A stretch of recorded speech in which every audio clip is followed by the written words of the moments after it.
انمول عرف پنکی ایک ایسا نام جو اس وقت پورے پاکستان میں خوف، دولت، منشیات اور طاقت کی علامت بن چکا ہے۔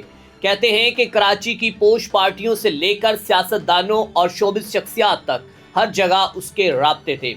ایک مڈل پاس لڑکی جو 14 سال کی عمر میں گھر سے نکلی، آخر کیسے پاکستان کی مبینہ ڈرگ کوئین بن گئی؟ ناظرین اکرام، اس وقت پنکی کے چرچے ہیں اور نئے سے نئے انکشافات سامنے آ رہے ہیں، اور یہ انکشافات اور یہ معلومات آپ نے دل تھام کے سننی ہے، اور آپ کو یہ بتانا ہے کہ اس حمام کے اندر کون کون ننگا ہے۔ سیاستدانوں سے لے کر شوبز شخصیات تک سب کے نام سامنے آ چکے ہیں، اور مزید کیا انکشافات ہوئے ہیں یہ پوری تفصیل آج کی اس ولاگ میں آپ کے ساتھ شیئر کرتے ہیں۔ پاکستان کی سب سے زیادہ وائرل ڈرگ کوئین پنکی، جس کے حوالے سے ہر بدلتے لمحے کے ساتھ نئے انکشافات سامنے آ رہے ہیں۔ کوکین ڈیلر انمول نے شوبز شخصیات اور سیاستدان صارفین کے نام تک بتا دیے۔ سرکاری اداروں کو کروڑوں روپے کی رشوت کی ادائیگی، وکلاء کے دفاتر کا استعمال، شوبز اور سیاسی شخصیات کی شمولیت، اور ڈرگ ڈیلر انمول عرف پنکی کا پنجاب سے کیا تعلق ہے؟ یہ وہ ہیڈ لائنز ہیں جنہوں نے پورے سوشل میڈیا پر ہلچل مچا دی ہے، اور سبھی انمول عرف پنکی کے متعلق جاننا چاہتے ہیں کہ آخر اس کے ہاتھ اتنے لمبے کیوں تھے، اس کے پیچھے کون کھڑا تھا۔ آج ہم بھی جاننے کی کوشش کر رہے ہیں۔ پاکستان کی سب سے زیادہ وائرل خاتون ڈرگ ڈیلر انمول، جس کی کہانی کسی فلمی سٹرپ سے کم نہیں، ایک عام لڑکی جو قصور سے کراچی پہنچی، پھر وہاں سے منشیات، دولت، پولیس، سیاستدانوں اور شوبز شخصیات تک ایک ایسا جال بنا کہ آج پورا پاکستان حیران ہے۔ لیکن اس کہانی میں سب سے خطرناک بات صرف منشیات نہیں، صرف وہ طاقتور لوگ ہیں جن کے نام اب سامنے آنا شروع ہو چکے ہیں۔ تفصیلات کے مطابق حساس اداروں کی تحقیقات کے دوران گرفتار کوکین ڈیلر انمول عرف پنکی نے سنسنی خیز انکشافات کرتے ہوئے منشیات فروشی کے نیٹ ورک میں ملوث پولیس، ANF حکام اور معروف شخصیات کے ناموں سے پردہ اٹھا دیا ہے۔ ملزمہ کے مطابق ANF کا ایک انسپیکٹر اس کے بھائی ناصر کو بار بار گرفتار کرتا اور رشوت لے کر چھوڑ دیتا تھا۔ پنکی نے دعویٰ کیا کہ اس نے ANF اہلکاروں کو تقریباً 1 کروڑ 5 لاکھ روپے تک رشوت دی۔ صرف یہی نہیں، درخشاں، گزری اور بوٹ بیسن پولیس اسٹیشن کے اہلکاروں کو بھی لاکھوں روپے دیے گئے۔ پنکی کے مطابق 2024 میں اس کے بھائی کی گرفتاری کے بعد ایک پولیس اہلکار کامران نے رائڈرز کو اغوا کر کے مجموعی طور پر 2 کروڑ 5 لاکھ روپے بٹورے۔ ملزمہ نے یہاں تک دعویٰ کیا کہ اس نے اہلکار کو راستے سے ہٹانے کے لیے اجرتی قاتل کی خدمات حاصل کرنے پر بھی غور کیا تھا۔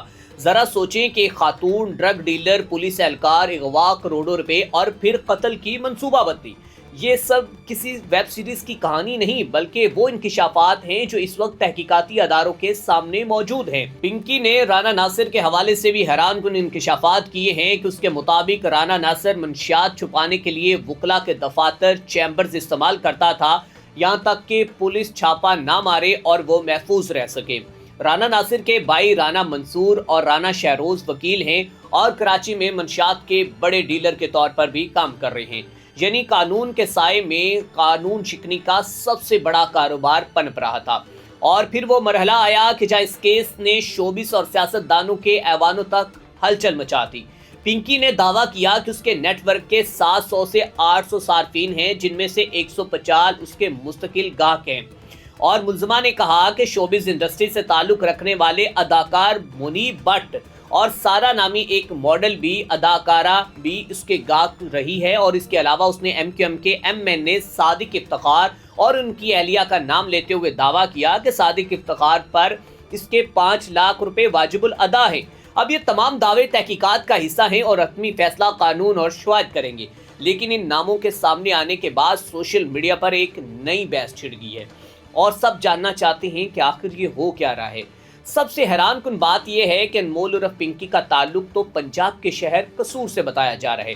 پنجاب پوسٹ کو دستیاب معلومات کے مطابق وہ کئی برسوں سے کراچی میں منظم انداز میں منشیات کا کاروبار چلا رہی تھی۔ کراچی اور لاہور کے علاوہ پنجاب کے مختلف شہروں میں بھی ڈرگ پیڈز کے طور پر سرگرم رہی، اور اس کا زیادہ تر ہدف پوش علاقوں کی نجی پارٹیاں تھیں، جبکہ اطلاعات یہ بھی ہیں کہ مختلف تدریسی اداروں میں بھی اس کا نیٹ ورک منشیات سپلائی میں ملوث رہا ہے۔ حکام کے مطابق جو پنکی مڈل پاس صرف تعلیم ہے اس کے پاس،